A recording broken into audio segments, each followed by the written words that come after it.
观众朋友，大家好，欢迎来到天亮十分之争论天下，我是张天亮。今天是2024年1月7号，今天是礼拜天。虽然呢出门在外，但是还是想按照惯例呢做一个直播。咱们聊3个新闻之后呢，就进入互动环节。大家有什么高见或者问题都可以贴在留言区啊，咱们一会儿来讨论一下。当然，付费会员的问题还是会优先的讨论。今天聊的第一个新闻呢，就是根据彭博社的报道，习近平清洗军队的原因呢终于曝光。过去关于习近平清洗军队的原因呢，有3个方向啊，就是猜测的方向。一个呢是泄密啊，一个是谋反，还有一个呢就是腐败。这个泄密的说法还牵扯到秦刚啊，但实际上如果是一个泄密事件的话，它不会牵扯到如此之多的人啊。各国情报工作大家知道一般都是单线联系，这又避免了说当一个情报员曝光的时候，会牵连到整个情报系统被连根拔起。所以呢，当我们发现习近平在清洗若干个火箭军的这个高级将领啊，并且一直延伸到了国防部和总装备部，那么就不应该是一个泄密的问题。谋反的问题其实也同样如此啊。如果是集中在一个军种，然后大家都要谋反的话，这也是一个很奇怪的事儿啊。如果在这样的一个军种中，人人都要谋反的话，感觉好像大家开会就不是在讨论一些这个日常的事务，而是在讨论怎么造反的问题了，是吧？那我们经常讲这个谋反呢，应该是策划于密室的一个小圈子干的事情。腐败问题的话，其实就比较容易解释啊，因为咱们刚才说3个猜测方向，一个是泄密，一个是谋反，还有一个呢是腐败。像腐败这种情况的话，它是比较容易解释现在我们看到的现象，因为腐败的话通常都是窝案嘛，它就是大规模的人啊在一块儿就是一块儿腐败，互相之间的掩盖。那现在呢，根据彭博社的情报来源表明说，共军内部存在着令人震惊的腐败的现象。这个腐败的方式呢，甚至让很多人觉得是在恶搞，包括导弹添加的燃料不是真正的燃料，而是添加的水啊。这其实就引出了2个问题。第一个问题就是说，习近平如果这样大规模的清洗军队的话，那么对于他本人的权力影响如何啊？会不会因为引起这个就是由于清洗军队引起这个军人的反弹，最后呢引起军队的政变？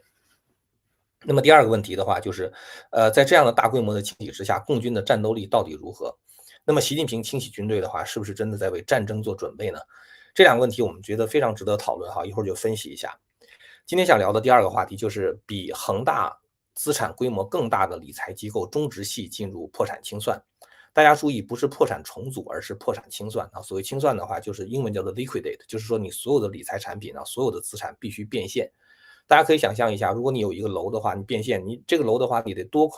打多大的折扣卖才能够把它真正的变成现金呢？所以这种变现的话，通常可能会造成资产的价格缩水80%甚至90%，也就是说，所有的资产都会被廉价的抛售。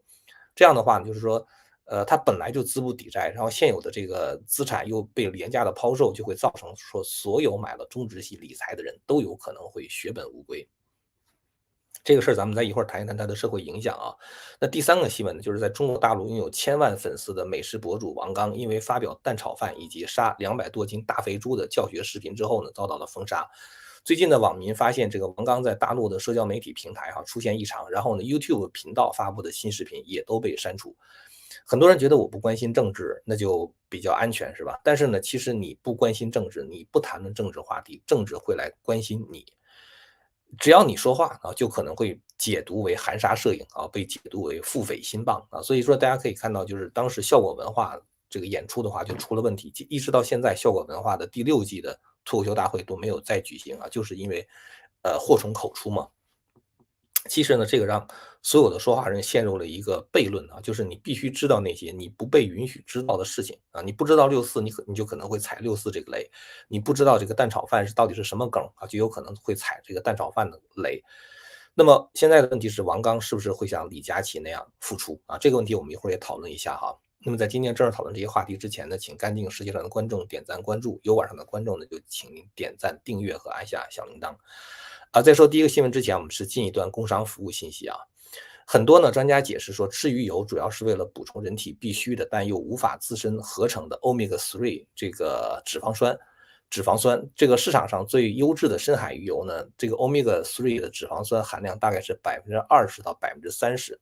但是呢，有一款植物鱼油啊，它不含任何的添加剂和化学成分，它的这个比例呢，就是含有 omega-3的比例呢，却超过了这个深海鱼油啊。这个呢，就是本次节目的赞助商啊，就是这个深海这个普瑞堂的100%的纯素的植物鱼油。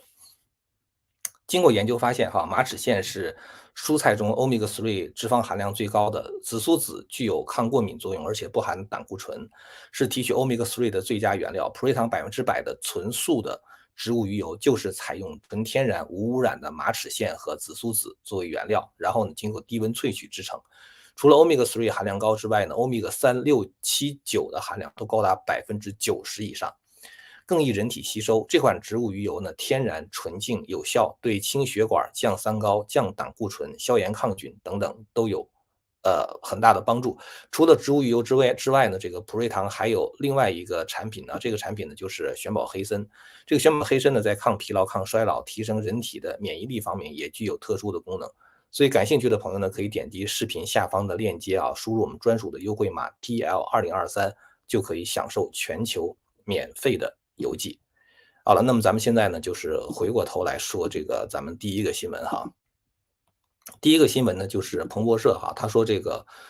现在呢，这个他们根据自己的消息哈，就是找到了习近平清洗军队的真正的原因。美国的情报显示说，习近平对军队进行全面的清洗呢，这个主要是这个原因呢，就是因为无处不在的腐败现象啊，破坏了军队现代化的努力。这个习近平呢，是一直希望在2027年之前打造一个就是现代化的军队啊，然后呢，具有很高的战力。因为习近平自己也想这个东升西降啊，习近平他自己也认为说，这个将来这个中美之间的话可能会冲突，尤其是习近平对台海啊，一直是这个就是想觊觎台湾嘛，就希望能够完成一个统一大业啊，让他自己能够名留青史。但是结果呢，他现在发现就是说，火箭军也好，或者是国防工业基地内部这种腐败现象如此之严重啊，以至于就是严重到什么程度呢？美国官员认为说，中共已经在这种腐败的这个腐蚀之下，军队没有战斗力了啊。说这个习近平在未来几年考虑重大军事行动的可能性都会变小。美国方面的话呢，根据他们的情报就列举了几个受到腐败影响的例子，包括导弹中装的是水啊，而不是燃料。大家知道那个导弹有固体燃料推进的导弹，也有液体燃料推进的导弹。按道理来讲，就是液体燃料推进的导弹是相当于比较落后的技术，但是共军内部呢还是有很多液体燃料的导弹。固体燃料的导弹呢是准备快啊，发射也快，但是液体燃料的话，它这个在导弹发射之前的话添加这个液体燃料。但是液体燃料导弹还是有它的一些优势啊，比如说它比较容易控制火力的大小啊，这个，所以它可以随时开关呐等等，就这些方面的话，对于那种大的那个远程的洲际导弹的话，添加液体燃料还是一个选项哈。那么现在的话呢，就是说这共军这个导弹中添加的根本就不是燃料，而是水。那还有就是说，中国西部大片导弹发射井的盖子是没有办法有效的发射导弹的。就是你真的想用火箭军去打这个战争的话，可能连导弹都发不出去。过去6个月，腐败调查已经逮捕了10几名高级国防官员了，这可能是中国现代史上对军队最大规模的镇压。这里边就有2个问题值得讨论了啊。第一个问题就是说，习近平的权力是不是会因为清洗军队受到挑战？这个我觉得可能也是很多人非常关心的问题。第二个问题就是共军的战力到底如何？习近平是不是会在短期之内发动战争？我们先一个一个看一下啊。先说第一个问题哈。第一个问题就是说，习近平会不会因为这个清洗军中的腐败，这个权力受到影响？这个我的观点跟美国的情报评估差不多啊，都是不会。为什么呢？就是美国在评估这个习近平这个现在的实力的时候哈，他们的评估结果就是说，习近平的权力没有受到影响，说他这个罢黜高级官员，包括一些他提拔的人，这些举动表明说，习近平对共党的控制仍然坚定啊，就是他如果不坚定的话，他就不会有这样的能力去清洗。而且呢，说他认真对待改善纪律、消除腐败，并最终为中国军队的长期作战做好准备。这个是美国方面的评估哈，就是大概是分成2块啊，一块就是说他有效的控制了共产党和军队啊，第二个的话，他在致力于消除腐败。这句话的前半句还比较靠谱啊，因为这个习近平上一次以反腐败的名义干掉了2个中央军委副主席啊，郭伯雄和徐才厚嘛，而且还清洗了一大批军中将领，就包括像古君山这样什么总装备部还是哪儿的这个做这个的总后的，好像是后勤保障部的一个中将，还有一些其他别的将领了啊，就属于这个叫肃清郭伯雄跟徐才厚的余毒嘛。即使这样的话呢，其实习近平的地位没有动摇，而是进一步巩固了。因为腐败的将领都是怂包，他们唯一想要的就是升官发财。这样的人的话是没有斗志的，也没有真正的死士，就是说没有人愿意为这样的将领去尽忠死节。所以习近平要抓他们的话，不会遇到任何有效抵抗，他们立刻就会变成孤家寡人。但至于说习近平就是说他现在认真的消除腐败是，他想这个就是让这个军队变得更加有战斗力的话，现在我觉得这就是这个我觉得是一个不可能的事情。因为现在习近平也应该知道哈，这个腐败已经让他的军队变成了一个笑话。中共的军队已经没有任何意识形态上的凝聚力了。这个中国的军队和这个国家之间没有任何共同体意识啊，这个两个原因哈。一般来说，你像美国哈，它是有一个爱国心的，就美国的这些军人的话，他们从小在这个美国的一些，比如说学校的教育当中啊，或者比如说他们在参加一些美国的活动，比如说这个像国庆的游行啊，就是美国的独立日游行啊，或者是这个对美国的制度的了解啊，这个学习过程中的话，他们有一种对自己国家的骄傲。他们有一种对自由的珍视啊，他们觉得这个国家其实是保护自由的一个非常有利的途径或者是方式。这样的话，他们为了捍卫自己的自由的话，他们也会去捍卫这个国家。就是说，他有一些在意识形态上可以产生共鸣的东西。再一个的话，就是说，由于这个他认为捍卫国家也是在捍卫个人的自由，这样他和国家之间就具有一种共同体的意识。但这方面的话，中共都没有。中共共产主义意识形态，大家知道早就破产了，是吧？现在的政治学习搞所谓的那种就是意识形态的灌输，比如说什么两个维护什么四个自信之类的，它并不能够唤起一种人心自发的一种带有理想主义的那种忠诚。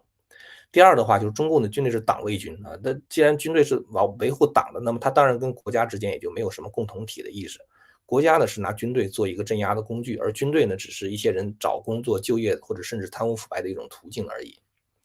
所以，习近平他不会因为清洗而动摇自己的权利，就像当年的斯大林清洗或者毛泽东的清洗，并没有动摇自己的权利一样啊。包括习近平第一任期的清洗，也没有动摇他的权利。但是说，习近平通过清洗军队，能够让中国的军队更加有战斗力啊，这个我觉得就相当搞笑了啊。那么第二个问题就是说，习近平清洗军队是不是意味着说习近平就会在短期之内发动战争呢？我觉得不会，因为习近平他越是深入的调查军队的腐败现象，他就越不敢开战。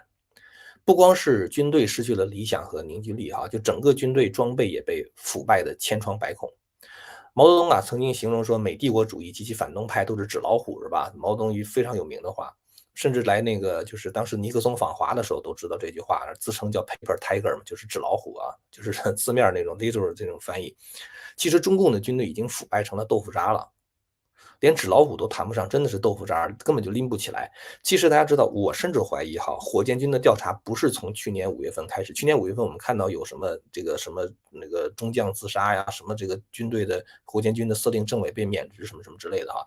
我觉得火箭军的调查有可能是从2022年的8月份开始啊，而不是2023年的5月份。当然这只是我的猜测哈，我为什么要这样想？为什么会从这个角度考虑问题？因为2022年8月份大家知道发生过一件事儿，当时在中国炒得非常厉害的一件事儿，就是这个美国众议院的议长 Nancy Pelosi 去访问台湾的事情啊，佩洛西访问台湾。随后中共就进行了一次军演，大家不知道还记得不记得？当时那个军演，中共是说要军演3天的，最后3个小时就烂尾了。3个小时之后军演就结束了，非常奇怪。当时中共发射了11枚东风导弹，11枚东风导弹，有5枚落到了日本专属经济区。当时就有人给中共洗地嘛，说中共虽然在威慑台湾，但其实也在警告日本啊，说一旦台海有事的话，最好不要轻举妄动。但是如果是警告的话，你发射1枚、2枚导弹足够了，是吧？你为什么要发射那么多的这个？你为什么要发射那么多的导弹？而且是有5枚导弹的话，都发到这个错误的地方去。所以这就说明什么呢？就说明共军实际上在发射导弹的时候的话，他根本就不知道导弹会打到哪儿去。这就是共军战斗力的一个让人觉得非常怀疑的地方了，是吧？所以我觉得那个时候就有可能就是引起了习近平的警觉，因为导弹导航这种事情，其实是在上个世纪80年代、90年代的时候已经是非常成熟的技术了。它的那种科技含量比现在的电子战呐、什么人工智能啊、什么信息战呐、那个科技含量少的实在是太多了。所以这就是为什么我怀疑有可能是在2022年的8月份，就当时那个台海环台军演的那一次，习近平就已经知道中共的军队没有战斗力。然后呢，还有一个事情，我觉得也是让习近平警觉的，就是俄乌战争。俄乌战争是2022年2月24号爆发的嘛。当这个战争爆发之后的话，这个俄军当时打得非常拉胯，是吧？大家可能还记得那个曝光出来说他们的后勤保障，那个什么食品都是过期的食品，然后很多那个武器都有问题。所以实际上当时这个俄罗斯打仗打得那么糟糕的情况，也就让习近平意识到，如果一个军队是腐败的话，那么这个军队根本就没有战斗力。其实就你可以看出来，就是中共的军队，它的腐败程度肯定比俄罗斯要大得多。所以这个我就觉得也是习近平去这个清洗就是军中这种腐败将领的一个原因。早在2014年的时候，共军的研究人员他们就提出说，削弱军队作战的头号杀手就是腐败。那现在传出中共调查中发现导弹中灌的不是液体，而是水啊，这个我们觉得真的很搞笑了哈。根据网上讨论，我们看到这情况是这样的啊，就有人说这个液体燃料的导弹呢，是因为这个燃料它一般来说具有腐蚀性或者具有毒性，所以就是说这个燃料，比如说一旦灌进去之后的话，几个月之后就不能再用了啊，就要把这个你如果不发射，你灌装进去的话，这个你必须得很快就把这个燃料还得就是放出来啊，然后进行无毒和无害化的处理。那如果要是不是真正打仗的话，你演习的时候，你把这个燃料灌进去，完了之后的话，你还得再把这个什么导弹里边搞清洗啊什么之类的，然后还得把这个燃料做这种无毒、无害化的处理等等，这都是要花钱的，对吧？反正演习的时候我灌进去了，那灌完之后的话，那我花这笔钱的话，等于是冤枉钱白花嘛，而且我不可能真正的去打仗，所以这样的话，我不如直接灌水啊，灌完水之后的话，把它放出来，那所有这一次演习相关的这种处理，这种什么导弹燃料的腐蚀性的问题啊、毒性的问题等等，包括买这个燃料的钱就全都给省下来了，对吧？省下来之后的话，我就装兜里了。反正这个几个月之后，你问我说那个燃料怎么样呢？我也告诉你被处理完了，对吧？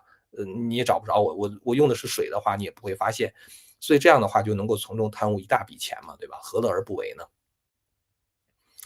如果连导弹都可以造假，装备都可以造假的话，那么训练其实就更能够造假了，是吧？你也不知道他到底训练了没有啊？有多少这样的训练军费被贪污挪用？这些事儿，我觉得习近平想起来之后也是很头疼的事情啊。他也应该知道共军是不堪一战的，所以我觉得中共短期发动战争的可能性会变得更小。我更倾向于相信什么呢？就是如果腐败发生在火箭军的话，那么也会发生在别的军种。习近平可能会以此为契机哈，从这个火箭军和总装备部开始去扩展、去调查和清洗更多的将领啊，这个我觉得是有可能会在2024年发生的一件事情。另外也借这个事儿说一下秦刚哈，因为这个当时秦刚出事儿的时候，李尚福出事儿的时候，就有人把秦刚跟李尚福这个事儿连在一块儿啊，跟这个火箭军连在一块儿。我感觉这个里边猜测的成分还是居多，而且不是那么可靠。李尚福是一次性的被免去了国防部长跟国务委员的职务，而秦刚的话是分开免职的啊，这也显示出两个案子的性质是不一样的。而且我觉得就是说这个火箭军他们这是腐败是吧？如果是腐败的话，那秦刚就谈不上什么跟火箭军配合泄密的问题了。所以这个也预示着说秦刚的问题可能并不是什么泄密的问题。那再一个的话，就是说美国这一次彭博社能够公布这样的情报哈，我觉得也显示出什么问题呢？就是美国现在能够搜集到这样的情报啊，就共军内部这种清洗很高规格的这种很机密的这种情报的话，也能够就是美国搜集到。美国在奥巴马时期在华的情报网曾经遭到过一次致命性的大规模的破坏哈，然后前一段时间美国的这边我应该是国防部长吧，呃，他呢就说这个或者总参谋长之类的，他呢就说这个美国已经在中国重建了情报网啊，所以这个可能就是他们能够拿到习近平清洗军队这个动机的关键的原因。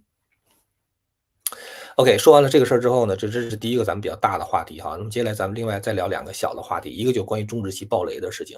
中日系爆雷这事儿影响还是挺大的，它的规模比恒大还要大。中植系现在是入禀北京第一中级法院了，就是申请这种破产清算。破产清算的话，就意味着说他所有的资产啊，不管是楼也好啊，这个债券也好啊，这个他的这个手头的这些办公所有的这些产品呢，包括他的什么软件之类的，只要是个产品的话，就全部都得卖掉啊，全部变现。这种资产抛售，我刚才讲可能会以低到1至2折的这种价格去出售。你急于脱手嘛，你急于找一个买家的话，那最后人家出的钱肯定会特别的少。这个呢，就意味着说买了中植系理财的这些人可能会血本无归。根据美国之音的报道啊，北京第一中级法院是1月5号的时候接受了这个中植企业集团的破产清算的这个申请。这个公告里说呢，这个中植企业集团有限公司以不能清偿到期债务、资不抵债且明显缺乏清偿能力为由啊，并不是说你延期了之后我就能清偿了，你延期了我也清偿不了。于是的话，向这个法院申请破产。中植系是成立于1995年啊，它旗下的企业多达1500多家，其中包括已经爆雷的这个四大财富公司。中植系企业主要的业务包括资产管理、金融服务、财富管理，它产业遍及到信托、保险、期货、公募、私募、金融、地产、教育、科技、新能源等许多的领域。它这个中植系的规模有多大呢？这个它爆雷的这个规模大概是3.6万亿人民币，超过了恒大。去年其实我们知道这个8月份的时候曾经出过一个事儿啊，就是这个中融信托，没有办法支付到期的债务的利息啊，然后的话就一下大家就知道中植系出事儿了。中植系算是中国的一个富人的俱乐部，因为他这个人呢，就是你想在这样的一个理财公司开一个，就是投资组合，是需要有专人帮你做资产管理的。在美国，早在大概20年之前，好像就是有一些这种理财公司的话，你就得至少有100万到200万美金给他，他才会给你建一个 portfolio，因为他会根据你的情况，根据你对风险承受的能力来决定，比如说他是买什么样的股票，然后这个就比如说是买地产呢，还是做其他别的投资组合，加密币呢，还是做其他别的投资组合。这种就是理财公司的话，很多时候他们使用的人都是那种数学人才。我知道原来有一个我认识的人，就是他是这个 MIT 学数学的，学了数学之后，他就是用各种各样的这种计算，然后呢，来各种各样的指标的评估，他知道哪个股票，比如说它的实际价值应该是多少，该怎么涨。就这些人，他们实际上在给你做这个理财的时候，收益率要远远高于股票指数那种上升的那个速度。呃，可能一年20%、30%的回报率都有可能，他甚至可能会根据你的情况给你加一些杠杆什么之类的。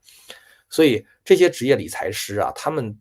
如果为某一个客户服务的话，你钱不够，他为你服务是不值得的，他还挣不出来他自己的那点工钱呢，是吧？所以中国大陆这中植系也是一样，你要想在这里面建一个 portfolio 哈，就建一个投资组合的话，你最少要数百万元的这个资产进来，那最多的哈一个个人投资金额据称高达50亿元人民币。所以这中植系暴雷的话，等于是把一批高净值的人群都给洗白了。而且大家知道，这个金融企业都是互相关联的，就是一个企业的暴雷会造成他的债权人，就是我拿不回我的这个投资了，那我还欠别人的钱呢，对吧？它会造成我的债权人也会出现偿付的问题。之后的话，我的债权人可能也会暴雷啊，所以雷声滚滚的，都是一连串的。杠杆加的高的先暴雷啊，所以恒大暴雷是第一声啊，之后就是围绕着恒大这个理财产品和其他别的金融公司，所以中植系暴雷的话，跟房地产暴雷是绝对相关的。那么中植系暴雷的话，我相信还会引发另一轮的暴雷。在整个这一连串的这个暴雷的过程中，中共显然没有救助的能力和救助的意愿了。中植系暴雷，我觉得一个非常大的社会影响就是会加重富裕阶层对习近平的怨气啊。本来他们都是改革开的受益者，他们也是现行体制的拥护者，那么现在他们也被推入了反贼的行列啊。去年好像就有一批中植系的人就跑去这个要求能够，就是让中植系赔付嘛，就赔付他们的资产嘛。至少我觉得哈，就是说，不管你是否认为自己是一个反贼，但是在中共眼里看的话，那你就是一个反贼啊，因为你爆雷了之后的话，就有可能上访了，对吧？你上访的话，就有可能会造成这个出现这种维稳的问题，是吧？所以就是你即使是自己没有想去变成一个就是反贼啊，但是在中共眼里边的话，你已经是很危险了啊，就你肯定就上了中共的黑名单了嘛。说到反贼的话，我觉得就顺便说一下这个在大陆拥有千万粉丝的这个美食博主王刚哈。当反贼有的时候是不自知的啊，你都不知道自己在不知不觉之中就已经变成了反贼了。这个王刚其实就是个厨子是吧？就是因为在这个敏感日啊，应该是毛蛋日吧，还是毛蛋日的第二天还是前一天，反正就做了一个蛋炒饭，对吧？结果就被人攻击说他影射这个毛泽东没儿子啊，毛泽东的儿子毛岸英在这个朝鲜战场上因为吃蛋炒饭，冒了烟嘛，就是这个烟筒里面冒烟被美军的轰炸机看到了啊，看到了之后就一个炸弹扔过来，完了之后就把这个毛岸英就给闷在里边了啊。于是的话，这个毛岸英呢就最后变成了这个用那个什么大陆那个这个一些人的说法，就变成了这个焖炉烤鸭了，是吧？就整个就把毛岸英就给呃干掉了。干掉了之后的话，毛泽东他不就剩下一个儿子，就毛岸青。毛岸青又有这个智力问题、智力障碍，好像是智障还是什么精神问题。反正总而言之的话，这毛泽东就没有后了啊，没有后了之后，所以毛泽东后来用他的侄儿毛远新嘛，对吧？就这个原因。所以呢，这个蛋炒饭就变成了一个梗儿。但是你想这种东西的话，在大陆它不可能广泛的传播，对吧？这就是反贼会互相之间传这个东西。你想一个做饭的，他怎么会去关心这种事儿，是吧？所以他就一不小心踩了雷。踩了雷之后的话，后来这个王刚就多次的道歉啊，而且甚至发誓终身不再做蛋炒饭。但这两天过年嘛，他说他杀了一个200多斤的大肥猪啊，结果就又踩雷了。因为200斤是这个十里山路不换肩，挑200斤麦子十里山路不换肩啊，这是讲的是这个习近平的一个梗儿。他也不知道200斤是个梗儿啊，结果这一句话一共才这个9个字啊，就杀了200多斤大肥猪啊，结果就其中6个字都冒犯了啊，一个是肥猪啊，因为这个很多人管这个习近平叫猪头嘛啊，就是这个也冒犯了习近平啊，然后200多斤啊，这个也冒犯了啊，所以一句话9个字，冒犯了习近平2次是吧？所以冒犯完了之后怎么办？最近网民发现，就是王刚在大陆的社交媒体平台就开始出现异常，然后呢，YouTube 发布的新视频也被删除。所以我相信，其实王刚根本就不知道什么叫十里山路不换肩这200斤啊，也不知道什么叫做大肥猪是吧？但是只要你说话啊，就可能会被解读为含沙射影啊，腹诽心谤，这就让所有的人说话的人陷入一个悖论。就像李佳琦哈，当时为什么出事儿哈，就是他不被允许知道六四，他不被允许知道六四的时候有一个坦克人，结果他当时呢，这个六四的时候直播的时候出现了这个坦克啊，结果后来就直播间被封了嘛，对吧？所以也就是说，你必须知道那些你不能知道的事情，不被允许知道的事情，这就变成了一个悖论嘛。李佳琦当时就这么踩的雷，那王刚现在的问题是他会不会像李佳琦一样的付出？李佳琦是大概经过了半年的时间啊，又复出了，王刚是不是会像李佳琦一样付出？我觉得这个希望是比较渺茫的，我不能说100%的肯定啊，但是我觉得7、8成的把握，我感觉王刚不会复出了。就像是那个效果文化那个 House 啊，他很难在中国大陆再去这个再干这一行了，就是在效果中再干，这就是做这个脱口秀这一行了，甚至线下演出我觉得都基本上就没希望了，他等于是已经被人封死了。为什么李佳琦会复出呢？我觉得李佳琦复出有2个原因，第一个原因是李佳琦影响太大，再加上李佳琦确实这个他带货很能挣钱，那对于缺钱的中共来说的话，这也是一个他们可以获得好处，拿地方政府拿到税收啊，就是这个能拿到很多的好处啊，这个也是他们可能会扶持李佳琦的原因啊，这是第一点。但是呢，这个王刚的话，因为他没有李佳琦影响那么大嘛，所以这个我就觉得这是他第一个不太可能再复出的原因。第二个原因的话，就是李佳琦踩的是六四的这个雷，六四这个雷的话是禁止讨论的，就是他只能是封杀完了之后的话，就是一下子封杀掉，但是不会给出任何相关的原因的。李佳琦再复出的时候，没有人再敢拿说李佳琦当时为什么没有，就是为什么当时把他封杀的原因，这个六四这个事儿拿出来炒作。也就是说，李佳琦再出来说的时候的话，大家不会再攻击李佳琦啊，说你当时冲塔呀，这个你拿防坦克出来，你是这个提六四，没有人敢以这样的理由再攻击李佳琦，因为你谁说谁等于是踩了中共的这个痛脚啊，谁就犯了中共的忌讳。所以六四这个事儿，因为谁都不敢再谈，李佳琦再复出的话，他也没有太大的影响。大家不会再说这个事儿了嘛。但是蛋炒饭和200斤是可以被反复炒作的啊！只要王刚一出来再做饭，大家就会说：“哎，你怎么不做蛋炒饭了？对吧？”等于就把这个事儿就炒起来了。所以我觉得对于这个王刚来说的话，他的这个付出也真的是变得很渺茫。所以有的时候你会觉得中国大陆的很多小人物真的很悲哀，是吧？花了很多的精力，是吧？这个好不容易把自己的媒体频道经营起来，有了一定的影响力，本来以为做饭嘛，对吧？这种事情它并不是一个特别敏感的事情，是吧？但是现在的话也变成了一个敏感的事情啊，就是不小心就踩了雷了。今天也跟大家聊的这个3个新闻就是聊到这儿了哈，主要是我觉得蛮重要的就是习近平现在清洗军队的这个事情啊，咱们花了很多的时间。下面呢，我想感谢一下这个加州的陈先生啊，给我的非营利机构天亮联盟的捐款。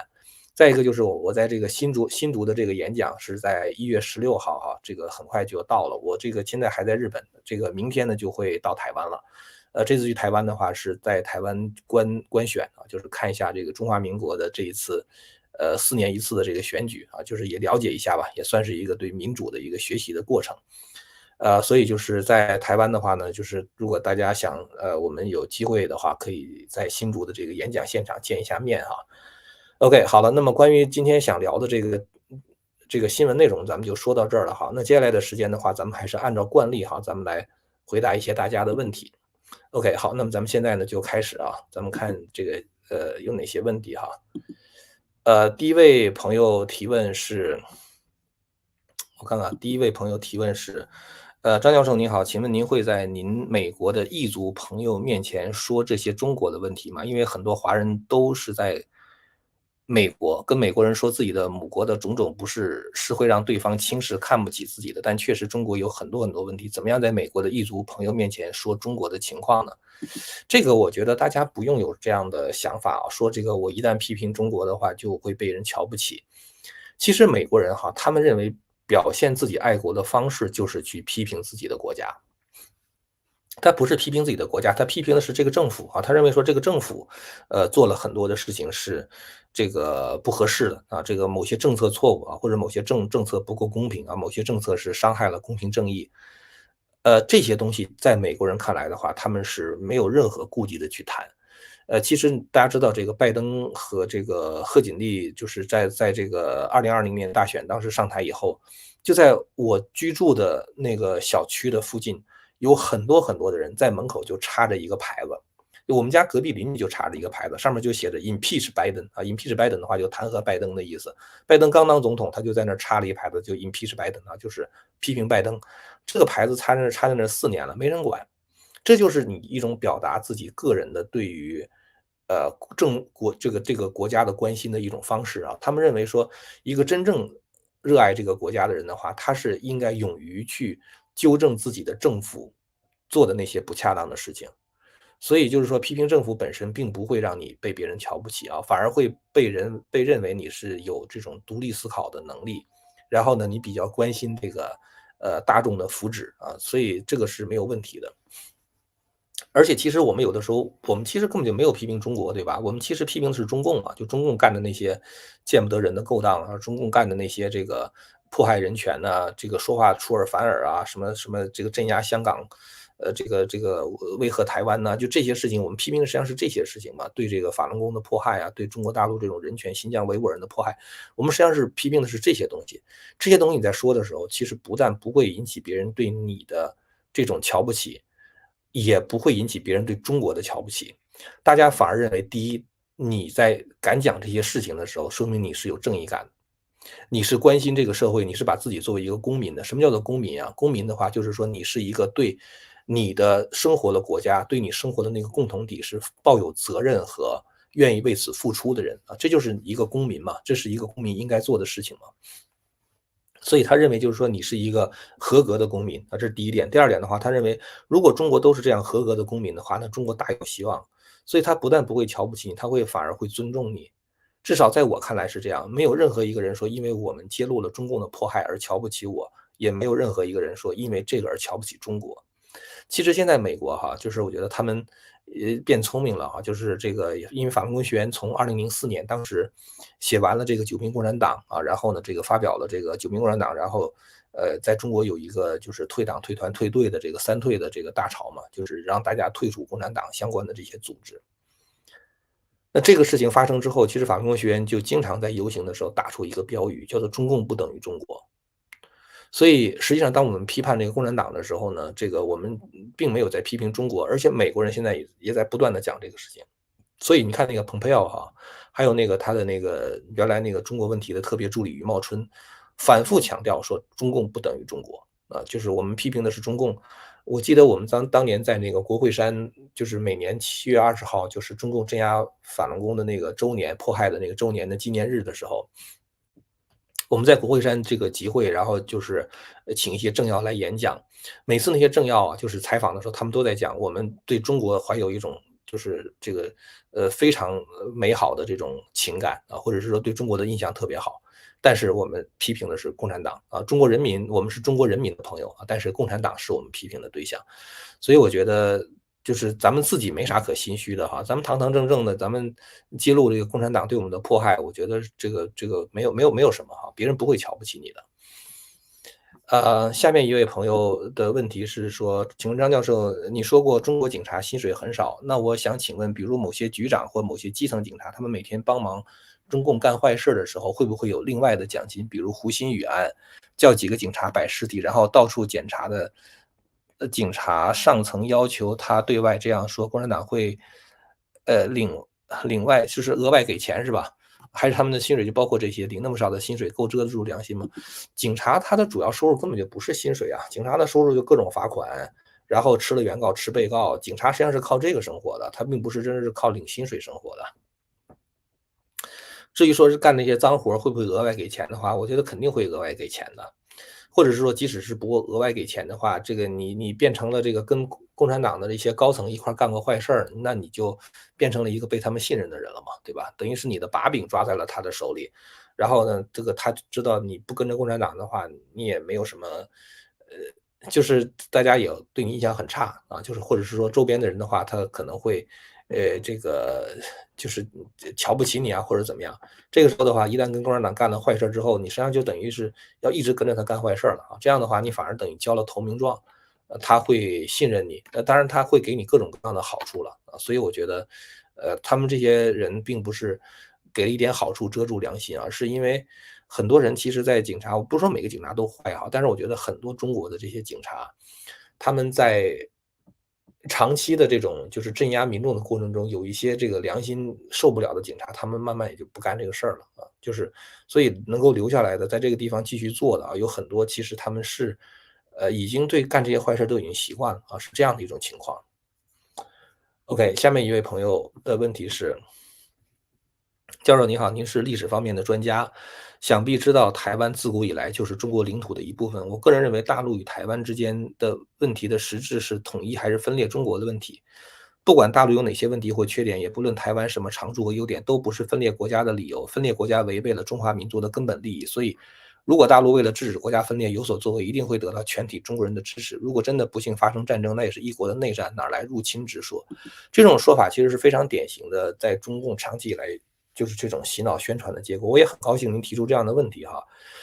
这里边其实您提了很多就是点都值得说一说的啊。首先第一点就是说，您说台湾自古以来就是中国领土的一部分，这个自古以来其实很难讲。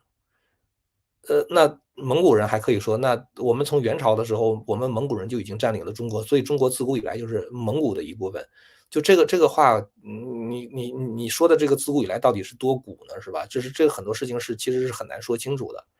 在美国哈，大家知道这个你买房子哈，它有一个问题就是，比如说你们家这个房子是1英亩啊，咱们打个比方哈，比如说是1英亩啊，一个 acre 大概相当于中国的6亩地吧，就是你买块地盖房子。这个美国它专门有一个词叫做 encroachment，什么叫 encroachment 呢？就是说，如果你的房子、你的土地被别人侵占的话，啊，比如说一块地是你的，但是呢，别人在你们家就有意的侵占了一块啊，比如说在你们家盖了一个，这个储物间啊，比如说哈，或者盖了个车库，这种情况是有3个条件哈。第一个条件就是说他恶意的做的这个事儿啊，他就是做了啊，这事儿就做了。第二个的话，他做了之后呢，这个 public 大家都知道，全体人都知道这个事情，就是比如说我侵入了你们家一块领土，大张旗鼓的干啊，而且就是说周边的这些邻居都知道啊，我侵入你们家领土，然后呢，你没有采取任何措施，如果10年不采取任何措施的话，那么他侵占的土地的话就归他所有了，这就叫 encroachment。也就是说，当他恶意的、公开的、大张旗鼓的去侵犯你的利益，而你不进行维护的话，那么过一段时间以后，这个利益就归他了。所以，国际上其实也是有这样的领土争端，就是两国之间如果有领土争端的话，如果50年没有发生战争的话，按照现在的国际法来说的话，就是实际占领。50年你都没有要的话，你没有发生战争的话，你没有权利再要了啊，是这样的一个关系。所以我觉得就是说，这个中国跟大陆已经分治这么长时间了啊，其实也没有爆发战争。从理论上来讲的话，其实大陆和台湾已经是事实上的这种就是各有一个，咱们说哪怕是咱们不承认说两个国家，至少一国两府吧。台湾认为中华民国这个政府在台湾啊，然后中国大陆认为这个在这个北京的话还有一个政府，至少是一国两府。所以这个问题哈，这是第一点，我想说是自古以来到底有多古啊，这是一个原因啊，这是一个原因。那这个荷兰人还可以说，那我们曾经是占领过台湾啊，日本也说我们曾经占领过台湾，说当时这个马关条约的时候，已经是把这个台湾割让给我们啊，割让给我们之后，这个我们还占了1895年吧，马关条约到1945年，我们还占了50年呢，对吧？所以这你往前倒的话，你很难讲啊，自古以来是多古。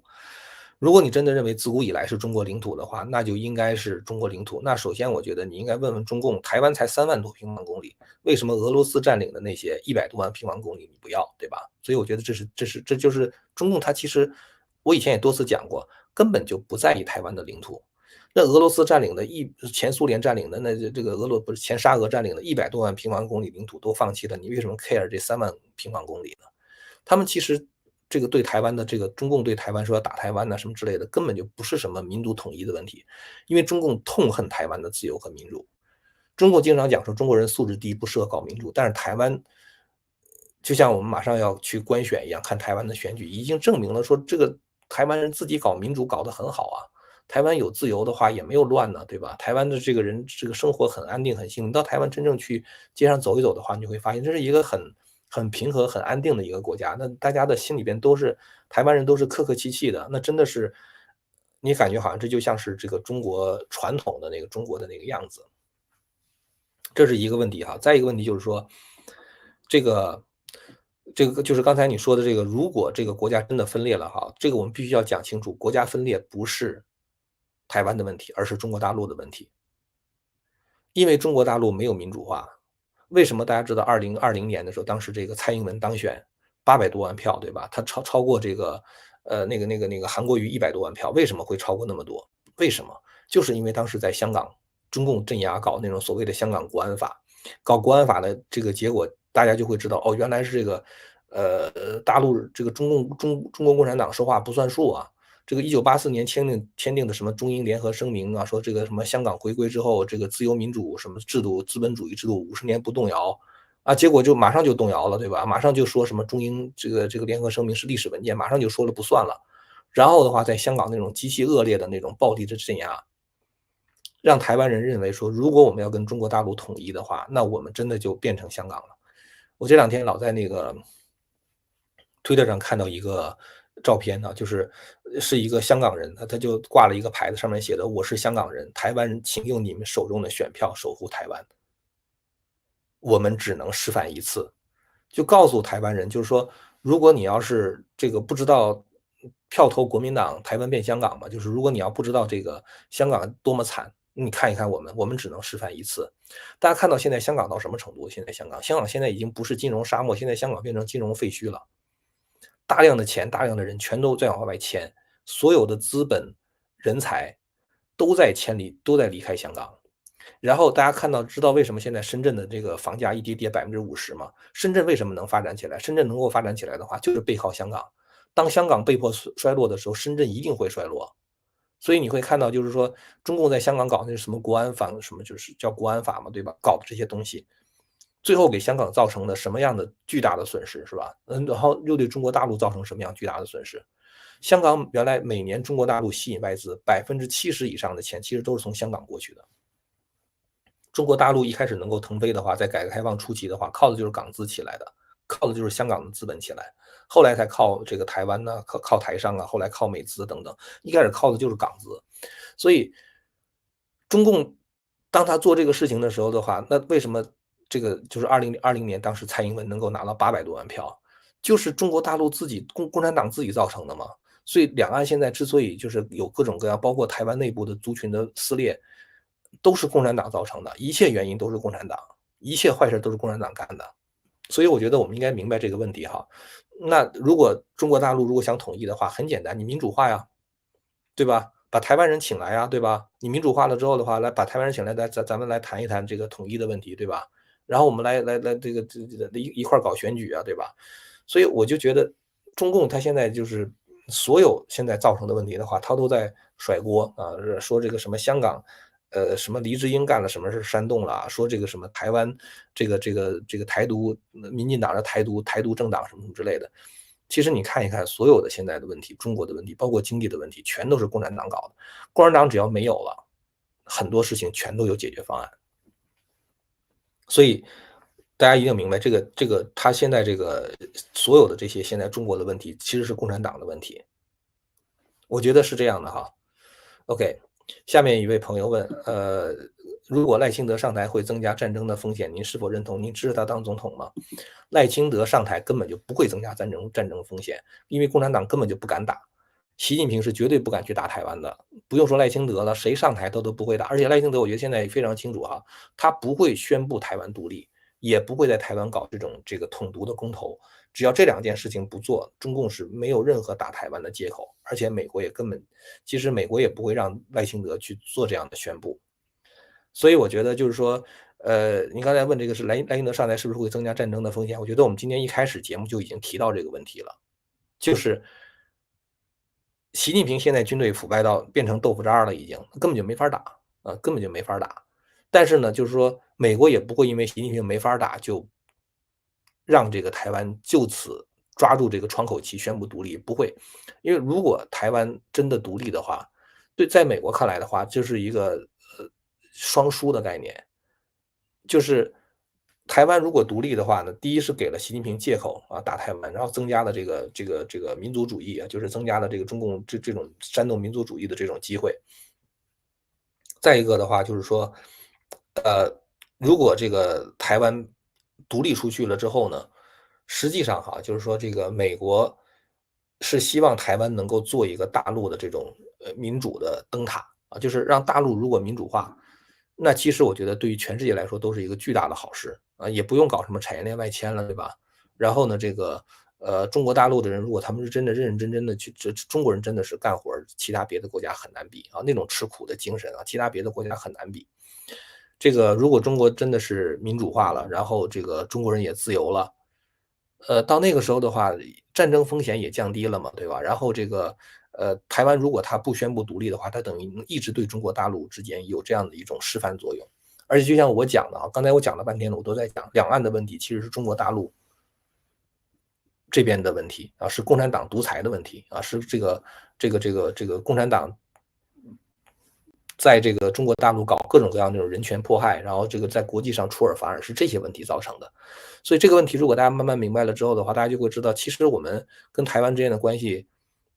要想解决和平解决的话，我们得先解决共产党啊，这样的话等于对共产党来说也有压力啊，我觉得是这样。所以在美国看来的话，台湾两岸之间的关系的话，对美国来说是最好的就是维持现状。不发生战争啊，然后呢，这个维持现状，我觉得这个实际上是美国现在的一种政策哈。所以其实你从美国的什么对台湾关系法呀、六项保证啊等等，包括美国官员的一系列的发言，都在讲这个问题啊，就是希望这个台海两岸能够维持现状。他们的说法是反对任何一方单方面的改变现状啊，也就是既反对中共武装入侵台湾，也反对这个台湾自己主动的宣布独立啊，是这样的关系。下面一个问题，请问张教授觉得从古到今，东西方什么教育体制比较好？对现在美国的 public school 和 home school 有什么看法？美国现在的这些教育啊，这个在保守主义者来说的话，他们是因为觉得这个公共学校哈，就这种 public school 哈，就是已经腐败了，就是因为他们使用的那种教学大纲也好啊，或者是他们所使用的那种就是那种教材呀，包括这个整个这个现在的意识形态呀，都是对这个小孩子的一种腐蚀。他们对于孩子的这种教育，对于这种什么变性啊，什么这种性别，所谓什么种族批判这个种族理论的这种教育，甚至超过了对他们的真正的学习知识的这个重要性啊。所以学校变成了一个不是学习知识，而是灌输意识形态的场所。前两天大家知道哈佛大学那个校长就是那个 gay，对吧？他辞职了。辞职的原因的话呢，其实就是因为他发表那种反犹的言论。真正的原因是因为他发表这种反犹太的言论。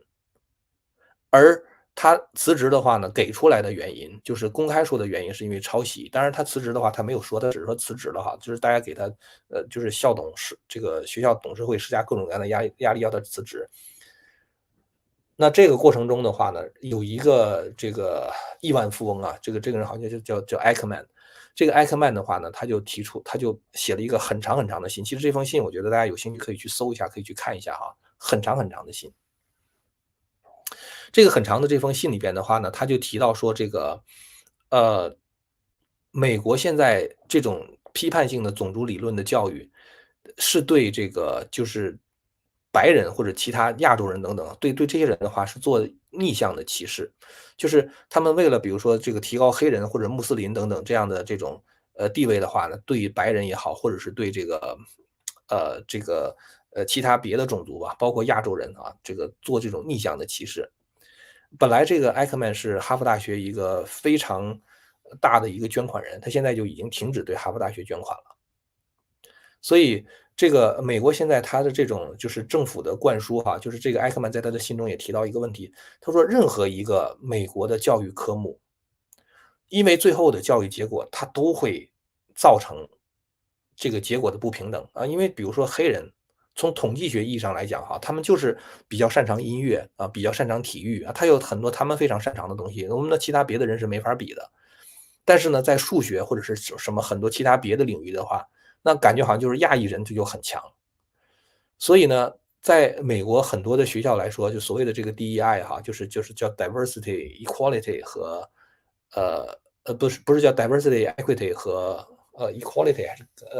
equality 吧？然后还有就是 DEI，爱是什么东西忘了啊？他说这些东西的教育的话呢，实际上是任何一个科目只要造成结果的不平等，他们就说这种教育是种族歧视。数学也是种族主义的，因为你教数学的话，就显得那些黑人笨嘛，所以数学不能教啊，或者说把数学一定要变得非常非常的简单啊，就是让一般人就是不用太聪明的话也能学会啊。他认为这样的话才是这个达到了平等。这种平等，他追求的是一种结果的平等啊，而不是一种机会的平等。所以呢，就是由于这个美国现在学校大量的被意识形态这个就是左派的意识形态占领，所以很多家长他们就不愿意再把孩子送到这种 public school 了。不送到 public school 怎么办呢？就是去私校啊，或者去homeschool。homeschool 的话，就相当于家长自己在家里边教孩子啊，是这样的一种情况。至于说东西方什么教育体制比较好哈，其实我觉得哈，如果你要是问我的话，我希望教育不是这么，就是不是现在这种分科的教育啊。我希望这个教育的话能是通才教育，就是我觉得对于一个人来说哈，数学我觉得是一定要掌握好的啊。我觉得，因为如果你没有数学的话，你就没有这种逻辑思维、推理的这种能力就会很弱。数学你可能最后，比如说你真正学那些什么三角函数、解析几何啊，像那些高等数学、微积分的这些东西，你可能在这个实际生活中的话，你是没有运用的。但是整个这个过程是对人的一种能力的训练，这种能力训练我觉得特别关键。从小的时候，小孩子我觉得我就特别建议小孩子从小的时候的话就要把数学学好，一个是数学，还有一个是语文。有了这个语文学好之后的话，你才能够有那种这种阅读能力，然后能够去读一些名著啊，受这些这个原来的这种就是从古到今传下来的这种传统文化的熏陶啊，然后的话才能够这个有优美的语言去表达自己的思想啊，能够清晰的表达自己的思想，然后呢又能够就是这个就是在跟别人交流的过程中能够就是讲话很到位啊，就是这些东西我觉得对一个人来说的太关键了，就一个是数学，一个是语文。当然对于中国人来说的话，可能还要学好英语啊，因为这是一种世界语言嘛，就这种世界语言的话，现在一些科技的发展等等，它都是靠这个英文交流的。所以我觉得就是说，呃，这两个东西学好了之后，其实你真正一旦数学学好了之后，你会发现学其他别的物理、化学什么之类的都挺容易的。我上大学的时候，就是学那个数学的时候，我的高等数学当时学的特别好。然后的话，你会发现你后面学的所有的后续的东西，就是包括比如说我当时学的是 Double E 嘛，就是电子工程嘛，你会发现，比如说后面你去学电路分析啊，你去学这种什么信号与系统啊，就是学这些这个大学物理啊，你会发现你就都很容易，因为那些东西最后全都是微分方程，你只要高等数学好，你最后解微分方程能做好的话，这些那些课程都不是问题。所以就是一个小孩子一定要从小把数学学好，我觉得这个家长也要注意这种重视这种数学教育。再一个的话，一定得把这个语文要学好啊，就你的语言表达能力、阅读能力，大量的要阅读这种名著，学习那种优美的那种语言的表达方式。我觉得这些东西特别特别的关键。大家知道这个在这个美国芝加哥大学，美国它这个高等教育的话，它不有这种通才教育嘛，就是叫 general education 啊，就是说，呃，高等教育中实际上全世界是两大体系了，一大体系的话是属于德国体系，德国体系的话它属于分科教育。中国基本来说走的就是德国那个方式，就是比如说我上大学的时候，我是学电子工程的啊，就是我原来上大学学电子工程的，我是不学语言的，我也不学历史，这个不学语文，不学历史，然后不学怎么写文章，这个国际视野等等这种培养都没有。就是你学这个一个专业的话，比如说你是学医生的，你就把这个医生这个领域的做好，其他别的学科一概不学。这个的话就是属于那种专才的这种教育。美国这边的话，它是通才教育，通才教育的话是要求说你上大学的时候，你需要很多方面的能力都得培养啊，就像我刚才讲的，就是你的写作能力、你的语言就是口头表达能力，然后呢，你的这个就是我们叫 critical thinking 啊，这种慎思明辨的能力啊，然后比如说你的这个国际视野啊，这个历史知识等等，就这方面的话，人文方面的东西它都要求。所以我觉得就是说这种通才教育，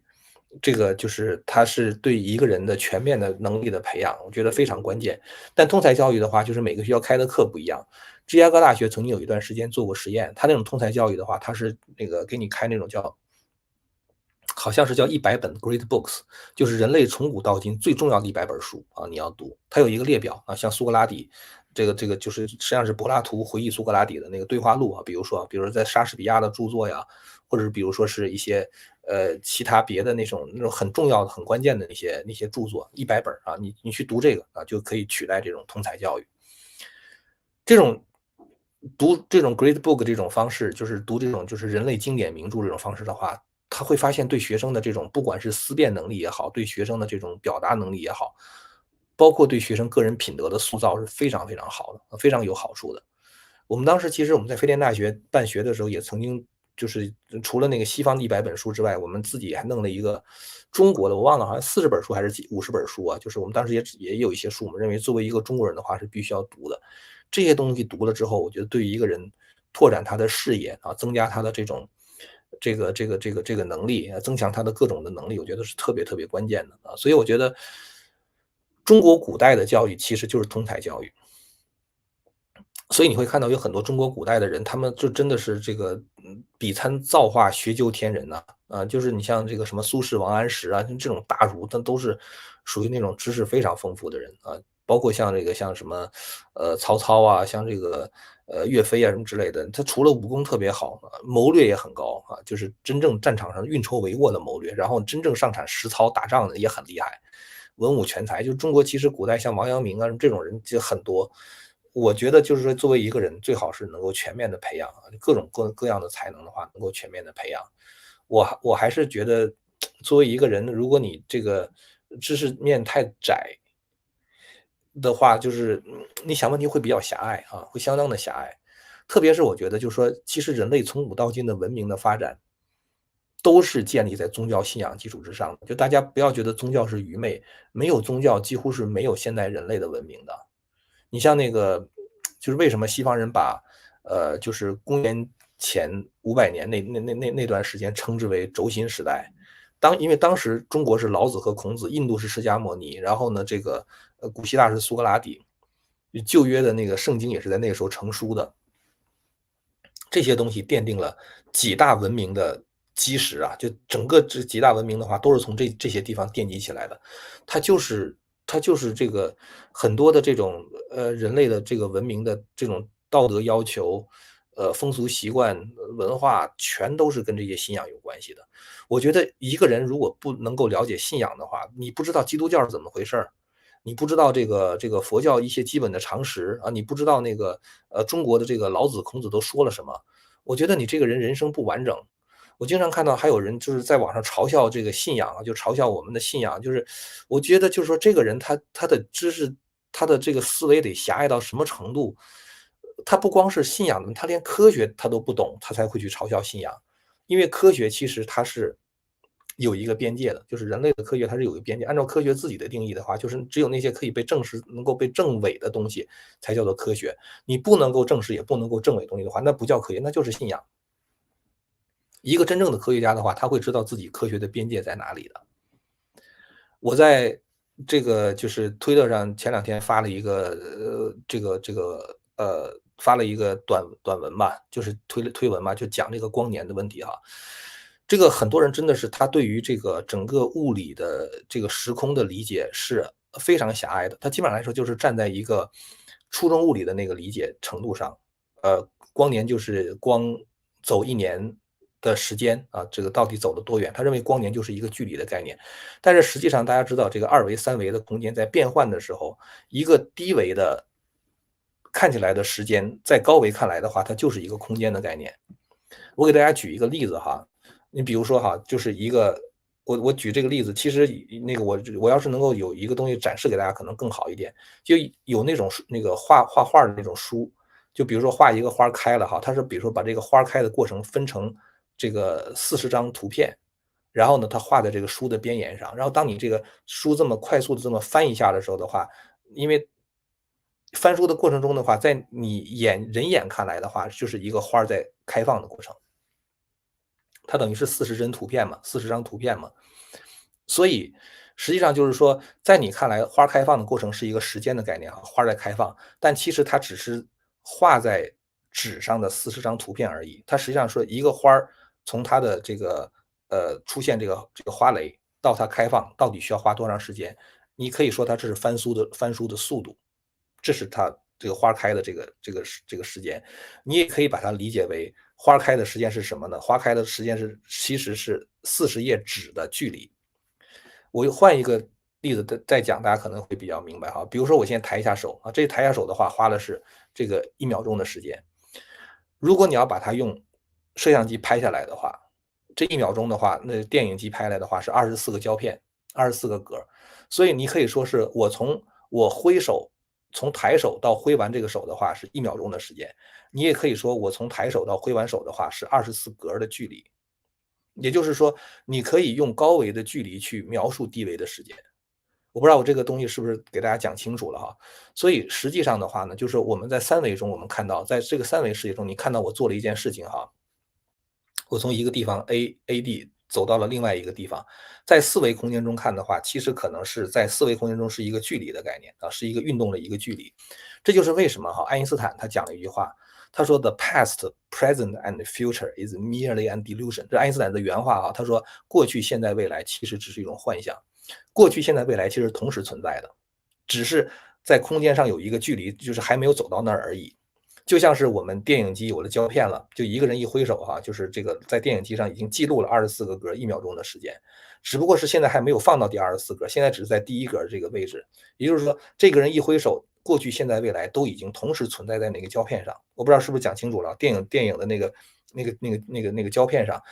这个人挥手的过去、现在、未来整个过程都已经同时在这个胶片上了。所以他当这个电影机在放的时候的话，你会看到这个人手还没有抬完，只是因为还没有放到第24格而已。所以就是说，如果你明白这种时空是一体的话，你再去 challenge 光年，就是这变成了一个没有意义的问题。所以我想说是什么问题呢？就是我觉得一个人如果他对宗教信仰没有了解啊，他对于这种现代的甚至是现代的科学都没有了解的话，他才会抱着一个非常狭隘的思维。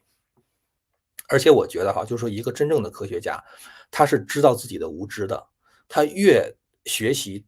掌握的知识越丰富的话，他会变得更加的 humble 啊，他会越会知道自己的无知，而不会说他以为自己像掌握了真理一样的话，他就可以去肆意的去嘲笑别人。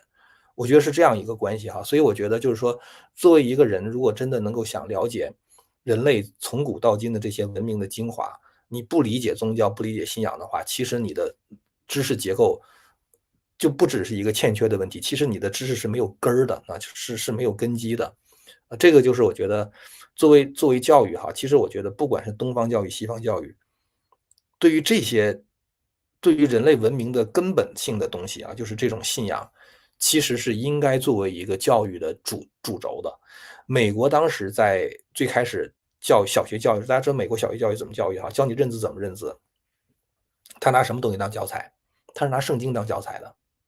他要求小孩子，比如说这个让你写100个单词，都是3个字母的啊，3个字让你写100个3个字母这个长度的单词，要求都要来自于圣经。所以实际上就是说，这是当时在这个在一直到这个20世纪40、50年代之前，那就是小孩子读书的时候，那这个他对圣经一定要非常了解的。美国的国父们当时就说，我们这个国家的建立是基于人们对圣经的了解的基础之上的。美国的教育为什么败坏？60年代的时候，当时美国的一些左派大法官，他们通过最高法院的判例，不让在公立学校里边祷告啊，不让在公立学校里边这个就是去查经，不允许讲圣经，这个是美国败坏的一个非常非常重要的原因。所以 OK，back to my point 啊，就是我重新回到我的一个非常重要的观点，不管是东方教育还是西方教育，必须得重视这种人文素质的教育，而人文素质的教育的话，是跟宗教信仰有极大的关系啊，宗教信仰就是人文素质的基础。所以我觉得就是说，我觉得很多人，我希望就是大家在看我这个频道哈，我觉得应该能够就是能够培养一种开放性的思维啊，就是了解一下这个人类真正的这种传统的信仰。OK，好了，那么今天也聊了1个多小时了哈，非常感谢大家的收看吧。今天开始的比较早，因为我在日本啊，就是这个跟大家可能因为有时差的原因，所以我就开始的比较早。那咱们今天聊到这儿了哈，如果大家觉得我们内容还不错呢，就请您点赞、订阅和按下小铃铛吧，而且把咱们的这个内容呢传播给更多的朋友啊。咱们下次节目再见。千古文明汇成巨著，百家大义娓娓道来。净泉会员网隆重推出张天亮教授的2部大型讲史系列《中华文明史》和《秦汉史》，以引人入胜的故事解说中华文明中的深战智慧，以信仰的高度和全球化的视角，帮您把握历史的脉络，前瞻未来的风云。今天就登录 purespring.tv，purespring.tv。